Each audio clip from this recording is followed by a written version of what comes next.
Bonjour et vraiment très heureux de vous retrouver pour cette nouvelle édition de Diaspora, la seule émission au monde consacrée aux diasporas. Et j'accueille aujourd'hui une autrice, une fois n'est pas coutume, Karen Adediran-Ganda. Merci d'avoir accepté notre invitation. Alors, je suis très heureux parce que c'est une émission spéciale Cabo Verde. Cabo Verde, c'est le Cap-Vert. Mais il paraît qu'il ne faut plus dire Cap-Vert, mais qu'il faut dire Cabo Verde. Voilà. Et alors, c'est intéressant parce que tu m'as dit au départ, je suis sénégalaise. Alors, explique-nous un peu ça. Il y a toujours plein d'histoires autour des diasporas. Exactement. Ouais. Mes grands-parents ont immigré du coup au Sénégal et ont vécu là-bas, ont grandi là-bas. Mes parents sont nés au Sénégal et je suis née aussi au Sénégal. Donc du coup, je parle Wolof, mais par exemple, mais je ne parle même pas créole. Ah, tu parles pas le créole capverdien? Non, je ne parle pas le créole capverdien du coup, parce que du coup, je suis née et j'ai grandi au Sénégal. Du coup, je me considère aussi comme telle. C'est-à-dire qu'en fait, en France, on a tendance à dire que tu es sénégalaise ou que ta famille est sénégalaise, que tu viens de Dakar, tu es née à Dakar. Mais à Dakar tu es considérée de la diaspora capverdienne. Tout à fait. Et une preuve de cela, on va voir une photo.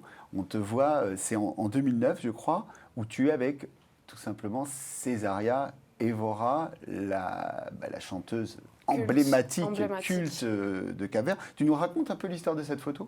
Oui, alors du coup, comme je disais tout de suite, je suis née et j'ai grandi à Dakar et mes parents nous ont dit, bon, à un moment donné, il faut aussi retourner à la source. Donc mon père et ma mère nous ont ramenés au Cap-Vert.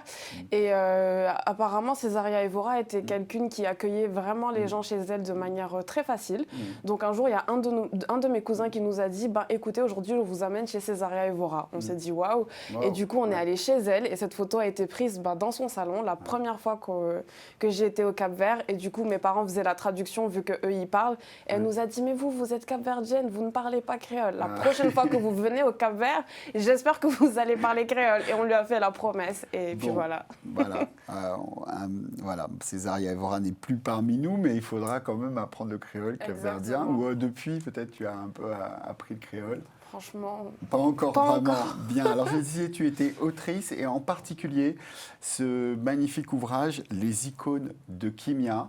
En fait, c'est la littérature jeunesse. Tout à fait. Tu nous racontes un peu l'histoire de ce livre, Les icônes de Kimia. C'est un ouvrage pédagogique, c'est ça? Tout à fait. C'est un ouvrage pédagogique, c'est un livre-jeu, livre et cahier de jeu 2 en 1. J'ai voulu rompre un peu avec les livres, les manuels pédagogiques qui parfois n'intéressent pas nécessairement les jeunes.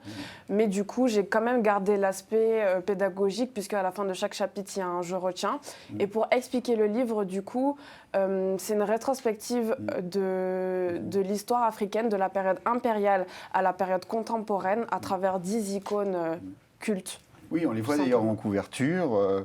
Et c'est l'occasion aussi de dire Félix Fokua qui travaille avec toi, c'est l'illustrateur. Félix Fokua, c'est l'illustrateur. Il est autodidacte, il est camerounais et il est même d'ailleurs à l'origine de la création de la mascotte de la CAN de cette année. Oui. D'accord, de la Coupe d'Afrique des Nations 2021-2022. Oui, voilà. On va apprendre à te connaître un peu mieux à travers ton album photo.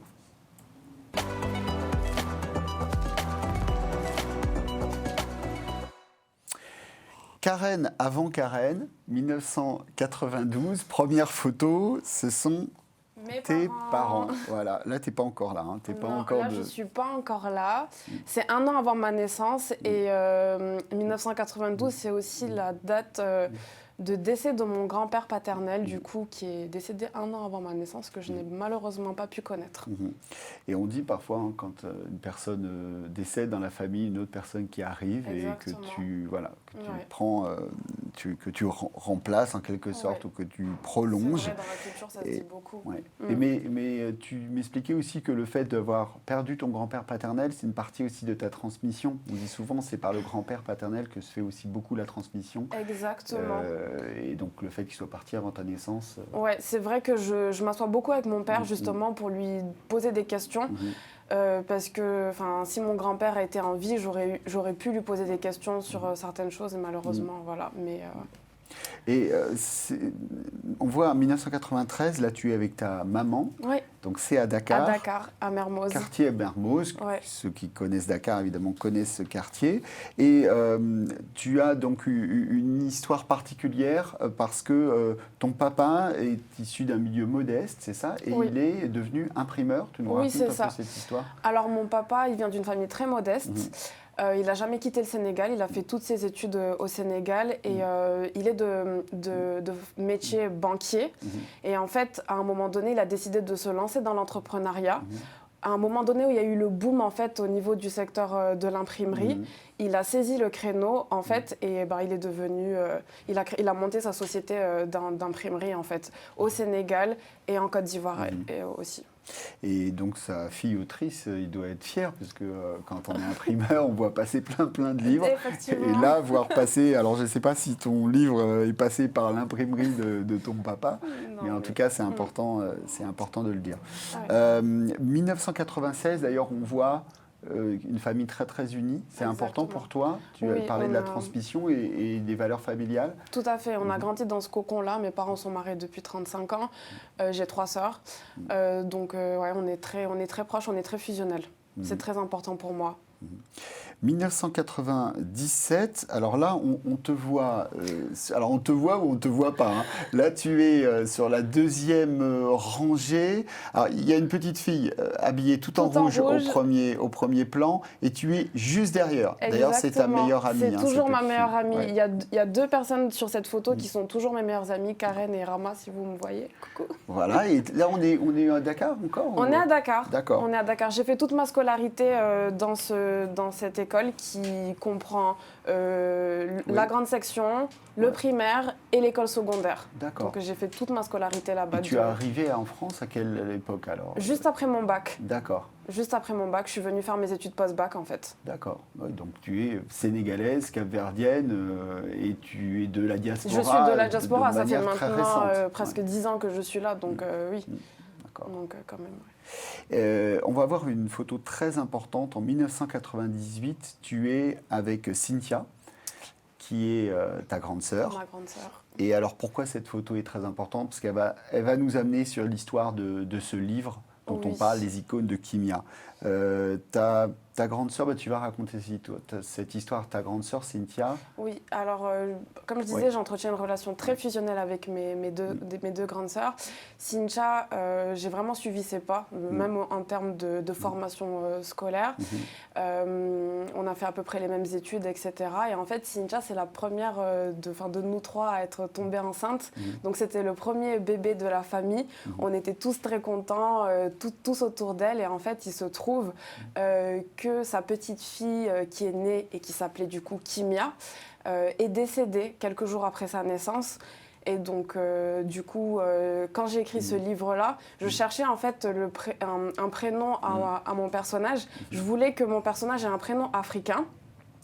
Et j'ai trouvé logique en fait de l'appeler Kimia. C'est une manière de lui rendre hommage, à ta première petite nièce finalement. Exactement. Kimia. Donc les icônes de Kimia, c'est en fait les icônes qu'elle aurait pu avoir. Tout à fait. Et c'est surtout le déclic que j'ai eu en fait au moment de sa disparition. J'avais envie d'écrire un livre depuis longtemps. Mais en fait, quand elle est partie, je me suis lancée véritablement. Et donc, du coup, c'était logique. En fait, j'ai cherché le prénom du personnage. Mais puis, à un moment donné, je me suis dit, mais pourquoi tu cherches? C'est tellement évident. Et donc, voilà. Et en plus, Kimia, ça veut dire la paix. Donc, du coup, il y avait aussi un jeu de mots, les icônes de Kimia, les icônes de la paix. Et voilà, en lingala. Les personnes disparues qui peuvent nous inspirer. Tu parlais de ton grand-père. Et là, de Kimia, cet enfant qui finalement t'a inspiré pour écrire pour tous les autres enfants. On peut lire à partir de 10 ans cet ouvrage. Hein. Alors moi, je dis à partir de 10 ans parce qu'il y a des notions qui sont quand même assez complexes. Mais les libraires, à ma grande surprise, disent à partir de 7 ans. Je pense, oui. Voilà. Après, on peut le lire en lecture accompagnées. Les images sont très parlantes. Donc, je pense que... Bien sûr, les textes, il faut accompagner l'enfant, mais à partir du CP, c'est tout à fait possible. On voit une photo en 2002 Et là, on voit ta vocation. Ouais. Tu es déjà très forte en français. Et là, qu'est-ce que tu fais? Tu déclames, c'est ça? En fait, 2002, c'était une période super importante partout en Afrique, puisque c'était la Coupe d'Afrique des Nations.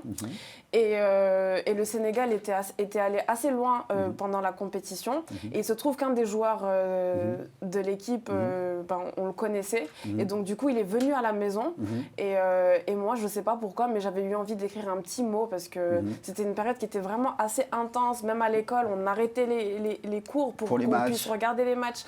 Et donc, du coup, ça nous a marqué. Et j'avais écrit un petit mot spontanément. Et quand il est venu, j'ai fait le discours. Tu as fait le discours, d'accord. On voit déjà ton art littéraire, l'art de la rhétorique de Karen, qui a déjà une âme littéraire à cet âge. Et d'ailleurs, on va le voir, ce monsieur qui est ton oncle et qui est notre ami d'ailleurs. On va lui passer un grand bonjour et lui lancer l'invitation pour l'émission. Eladji Diouf, on te voit avec Eladji. Oui, c'est ça. Eladji, là, tu étais affûté à l'époque. Enfin, ça ne veut pas dire que tu n'es pas affûté aujourd'hui, mais tu tiens la forme, 2002. Incroyable. Ouais. Voilà. Donc il vient à la maison, mais il était en plein match, parce que Eladji, il était à l'époque, c'était l'attaquant de l'équipe du Sénégal, 2002. Oui. Donc, mais c'était la famille, donc ils venaient à la maison, manger à la maison. Voilà. Donc, voilà. Très bien. Un lieu qui est très important pour toi, alors là on passe vraiment plus de 10 ans, c'est ce lieu, c'est Chicago. Et alors pourquoi ce lieu est très important et pourquoi il est important dans ta démarche d'autrice, d'écrivaine et en particulier pour l'histoire afro, des afrodescendants? Parce que du coup, je fais un échange à Chicago. Je suis à Paris, mais je fais un échange à Chicago. Et en fait, je découvre toute une autre culture. Je découvre également la culture afro-américaine, qu'il faut le dire. Ils ont leur histoire, ils ont leur réalité, qui sont quand même assez éloignées des réalités francophones. Et là, je décide de prendre une classe de Black History avec un professeur afro-américain. Et en fait, ça m'a vraiment marqué la manière dont ils racontent leur histoire, tout le storytelling qui est fait par rapport à leurs héros, donc Martin Luther King, Malcolm X, etc. Et si tu as remarqué, j'ai fait le choix délibéré de ne pas prendre d'icônes afro-américains. Parce que je trouve que leur histoire est quand même bien racontée. Bien racontée. Et que, donc ce sont des icônes africaines. Ce sont des icônes, au sens vraiment strict, c'est l'Afrique. Exactement. Et c'est vrai que, alors tu parles de Black History, c'est vrai que dans les universités américaines, on a la possibilité de choisir la classe Black History, Black Studies, d'étudier l'histoire des Blacks, la littérature afro-américaine. C'était super deep, donc ça m'a donné envie d'aller plus loin. Ce qu'on ne fait pas encore dans les universités françaises. Il n'y a pas cette possibilité-là d'apprendre Aimé Césaire, d'apprendre la littérature africaine, Frantz Fanon. Donc voilà. D'ailleurs, ce n'est pas que Black Studies. Il y a aussi, on peut aller prendre la littérature amérindienne. C'est l'ouverture à la diversité des universités américaines. Exactement. Une photo. On va en dire quelques mots. Là, c'est ton mariage. Alors donc en fait, on le voit. Tu es tout à fait. T'es une fille de la diaspora, mais très attachée à tes racines. Et là, c'est au moment de ton mariage, la dot. Tu retournes. C'était à Dakar, là? Tu es au Sénégal? Là, je retourne à Dakar avec mon mari, un des plus beaux jours de ma vie. Et voilà. Et nos deux familles qui sont unies. Et d'ailleurs, cette tenue a été faite par ma maman. D'accord. Voilà. Très bien. La boucle est bouclée avec la dernière photo, Karen, puisque on va voir le grand frère de Kimia, donc quelques années plus tard, voilà. avec le livre que tu as écrit en hommage à sa grande sœur. Donc c'est le fils de Cynthia, de ta grande sœur. Comment il s'appelle ce bout? Il s'appelle Ilan. Ilan, donc là on est en quelle date? Quel âge il a? Alors ça c'était il y a quelques mois. Ouais, d'accord. Il y a tout juste quelques mois. Donc il est encore un tout petit peu jeune pour le lire lui-même. Mais attention, il reconnaît toutes les icônes et il arrive même à les nommer. Ah oui. Donc ça va de Nefertiti à Cheikh Anta Diop. Exactement, à Thomas Sankara, Lumumba, qui est là, effectivement, Nelson Mandela. Et puis il y a des icônes aussi femmes. Et à chaque fois, les petits jeux. Et effectivement, pour les enfants, c'est tout à fait, c'est extrêmement pédagogique. On va maintenant passer à la rubrique solidaire.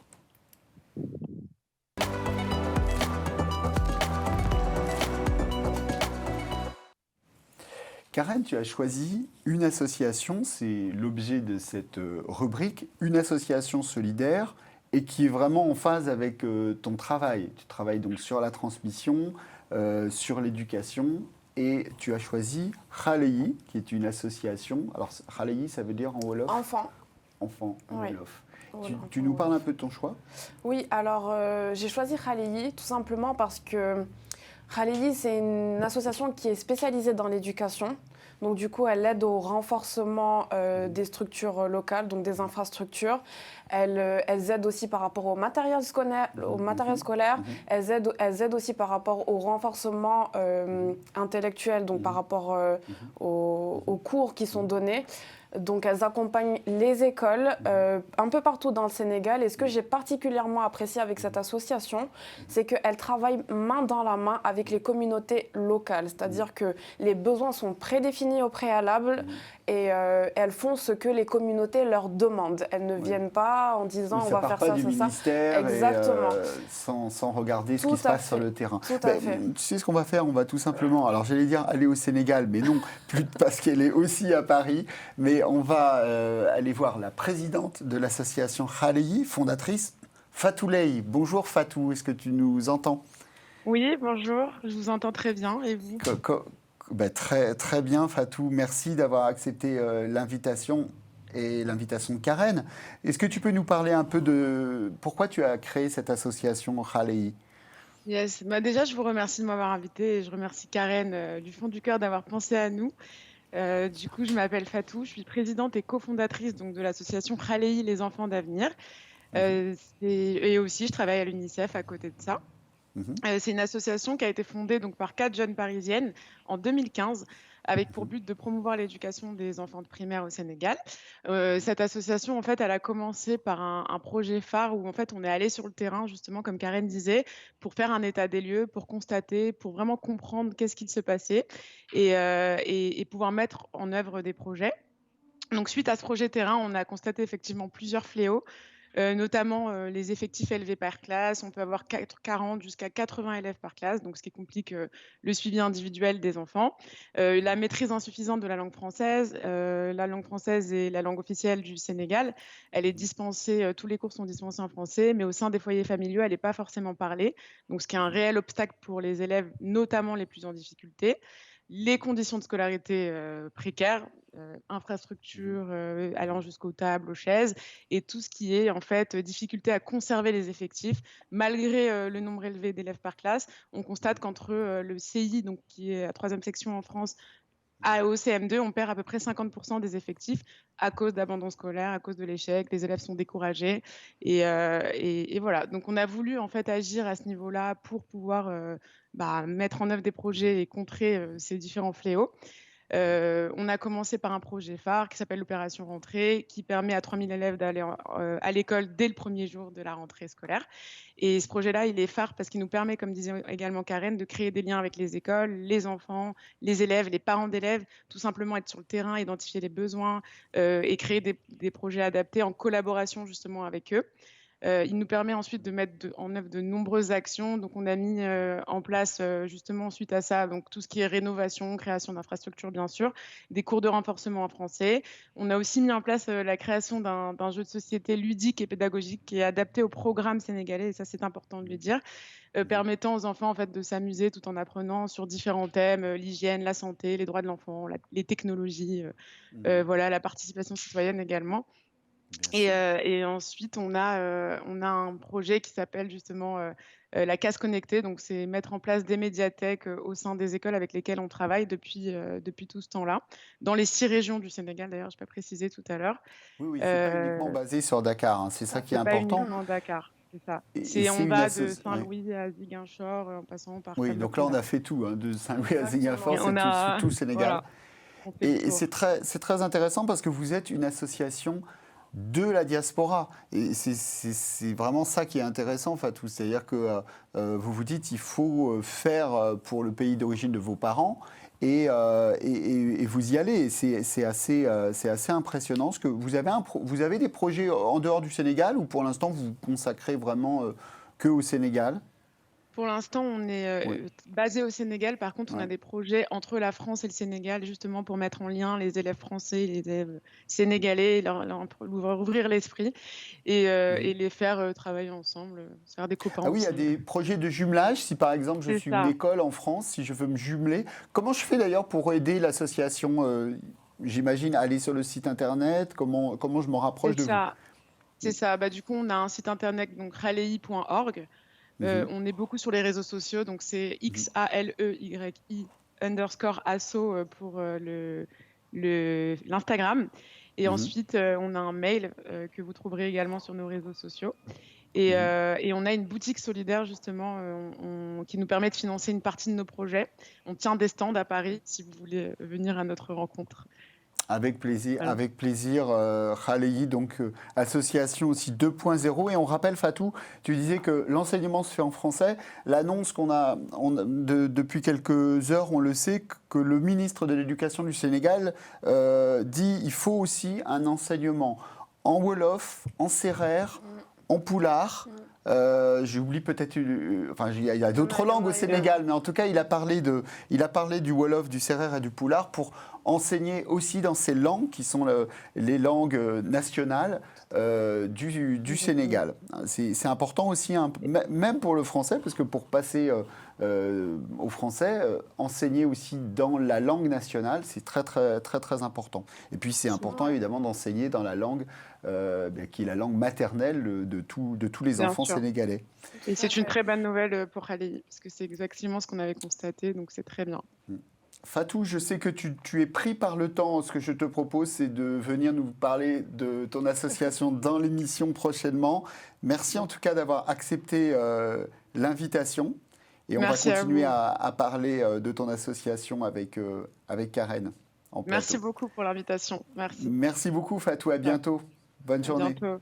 On va montrer d'ailleurs une petite vidéo où tu travailles, où on voit que tu travailles avec l'association. Tu es sur le terrain et là, tu es en train de faire une petite leçon, Un petit atelier. un petit atelier Ouais. avec les élèves. On voit ces quelques secondes où on te voit avec les enfants.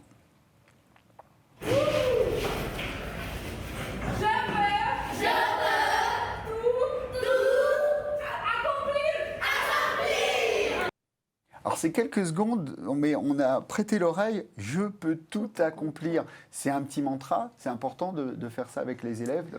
Oui, alors c'est un mantra qui vient de chez Clésis Junior. C'est une école pour laquelle je suis ambassadrice.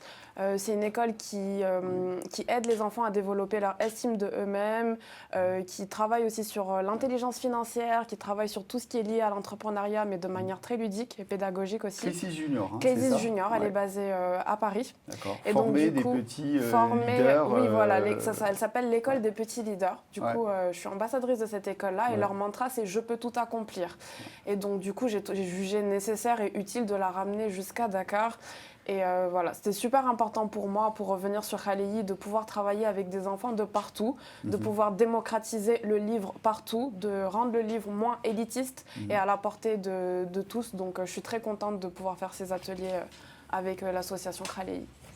Très bien, donc on voit travailler avec Khaleyi, travailler avec les 6 juniors, c'est vraiment l'éducation qui est le cœur vraiment de ton engagement et évidemment l'écriture, la transmission de l'histoire africaine et de la culture africaine auprès des enfants.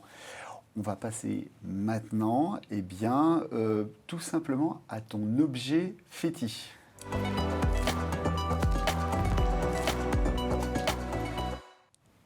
Ton objet fétiche. Mon objet Karen. fétiche, il est sur moi. Alors on va deviner. Le micro, non. Le t-shirt, non. Il est là. Il est là. Ton pendentif. Oui, c'est mon pendentif Ouais. Nefertiti que Nefertiti, j'ai forcément. acheté avec mon mari au Ouais. Caire, en Ouais. Égypte. Et donc... Tu n'as pas acheté ton mari en Égypte, je sais pas. Tu as acheté le pendentif avec ton mari en Avec Égypte. mon mari D'accord, en très bien. Égypte. Ouais. Et alors pourquoi Nefertiti Parce que si je devais résumer Nefertiti en 3 mots, Nefertiti c'est une femme qui était passionnée, révolutionnaire, et c'était aussi une femme de pouvoir. elle n'était pas seulement belle, parce qu'on aime bien parler de Néfertiti en disant oui, elle était magnifique, mais attention, Néfertiti était aux côtés de Akhenaton, elle a dirigé son royaume à son époque d'une main vraiment de fer. Et donc du coup... 1300 ans avant notre ère. Hein, exactement. Et d'ailleurs, ton livre commence avec Néfertiti. Voilà. C'est emblématique. Elle nous rappelle que tout est possible aussi. Exactement. On te voit d'ailleurs en Égypte, de dos, cette superbe photo devant les pyramides d'Égypte. On va te voir là en photo. Où on t'a déjà vu. Voilà, exactement. Ouais. Un moment important ce voyage, je pense. Incroyable. Très important, assez incroyable. Et Charanta Diop qui nous rappelait évidemment que l'Égypte était une civilisation africaine. C'est une réalité géographique, mais c'est aussi une réalité culturelle. Tout à fait, merci de le rappeler. On passe maintenant à une nouvelle rubrique qui est le Made in Africa.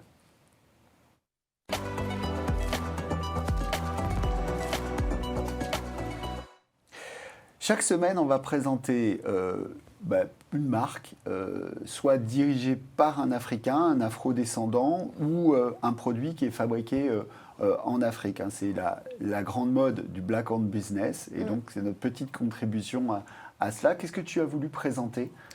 Là, aujourd'hui, sur moi, je porte un t-shirt de Patrice Lumumba qui vient de la marque T-shirt Rétro et du coup qui fait beaucoup de t-shirts, Thomas Sankara, Jacob Devarieux, en tout cas pas mal d'icônes africaines et afro-descendantes. Donc voilà, j'adore ce t-shirt.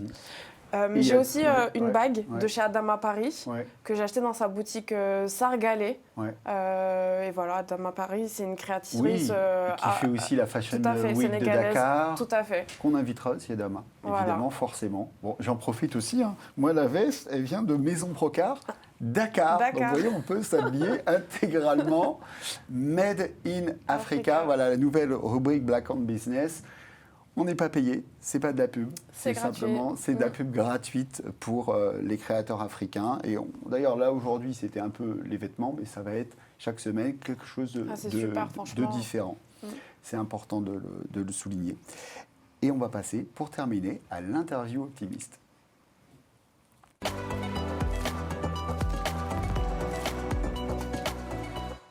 Karen Adediran-Ganda, tu es écrivaine, autrice, donc on va vraiment être attentif au livre, toi, qui te rend heureuse. Moi, les livres qui me rendent heureuse, il y en a beaucoup, mais celui que je retiens particulièrement, c'est Méditation africaine de Felwine Sarr. Pour quelle raison ? Alors, Méditation africaine, c'est un livre d'aphorismes et de sagesse. D'ailleurs, il le dit au début de son livre, tes vérités intérieures, assume-les, vis-les. Donc c'est un livre qui nous pousse à l'introspection, à la réflexion, qui nous renvoie à nos racines. Et j'ai adoré le lire. Donc j'adorais le lire et je le relis. Et qui montre que la spiritualité, il y a une spiritualité africaine très, très forte. La philosophie, c'est pas seulement athénien. Tout à fait. La philosophie, elle est athénienne, mais avant, il y a les origines égyptiennes dont on parlait. On a parlé de Néfertiti. Et donc, c'est ton choix, méditation africaine. Felwine Sarr, quel est ton projet le plus cher ? Mon projet le plus cher, ce serait du coup de faire rentrer mon livre. Je vais dire mes livres parce que c'est le premier tome, mais il y a le tome 2 qui va sortir en début d'année prochaine. Ce serait de faire rentrer mes livres dans le système scolaire en Afrique. Dans les programmes africains. Dans les programmes, exactement. Enfin, ce serait, voilà. On n'a pas nécessairement de support, donc voilà. Quel est l'endroit où tu préfères écrire ? Je dirais à Guéréo, à Dakar. Au Sénégal, pardon. Voilà. On voit d'ailleurs l'endroit où tu écris, où tu aimes écrire particulièrement. Quel est ton conseil pour être heureux, heureuse ? Il y a une phrase de Chimamanda, donc une écrivaine nigériane, qui dit « Tout le monde aura une opinion sur ce que tu dois faire, mais le plus important, c'est ce que toi, tu veux pour toi, et non pas ce que les autres voudraient que tu veuilles. » Et donc, du coup, Du coup, on va laisser réfléchir Voilà. les téléspectateurs sur ce bel aphorisme. Ton conseil pour écrire, on sait qu'il y a beaucoup de jeunes qui souhaitent se mettre à l'écriture. Quel est ton conseil? Tu leur dirais quoi? Je leur dirais juste de se lancer. L'écriture, c'est quelque chose qui vient de nous, c'est quelque chose d'intrinsèque à soi-même. Il n'y a pas nécessairement... Il y a des techniques d'écriture, ça c'est sûr, mais avant de rentrer dans la technicité, il faut déjà au moins poser quelque chose sur le papier. Commencer, un petit carnet, C'est ça. Si on écrit On a avec des le idées, papier, on les pose sur le papier, et ensuite... Karen Adediran-Ganda, merci d'avoir accepté notre invitation et je recommande très fortement les icônes de Kimia, d'ailleurs que vous ayez des enfants, vous avez toujours des enfants ou des nièces ou des neveux, transmettre l'histoire de l'Afrique par les icônes de Kimia, tome 1, tome 2 qui arrive dans quelques semaines et on va terminer sur ta chanson préférée, ça va être le générique, mais on va voir quand même des images du clip parce que c'est particulièrement... Alors c'est quoi ta chanson préférée? Alors c'est Beauté africaine, Bana C4. Et je te propose le featuring avec notre ami Youssoupha. Merci. À bientôt Karen. À bientôt, merci pour l'invitation. Au revoir. Au revoir.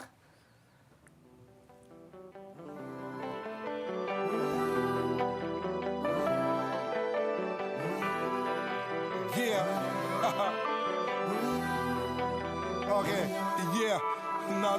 Non, je ne fais pas la cour, je n'écris que des compliments. J'essaie de faire l'amour aux princesses de mon continent. Ma sœur, qu'est-ce que t'es belle, tes origines le montrent. Que ta couleur est belle et la plus belle couleur du monde. Princesse de Côte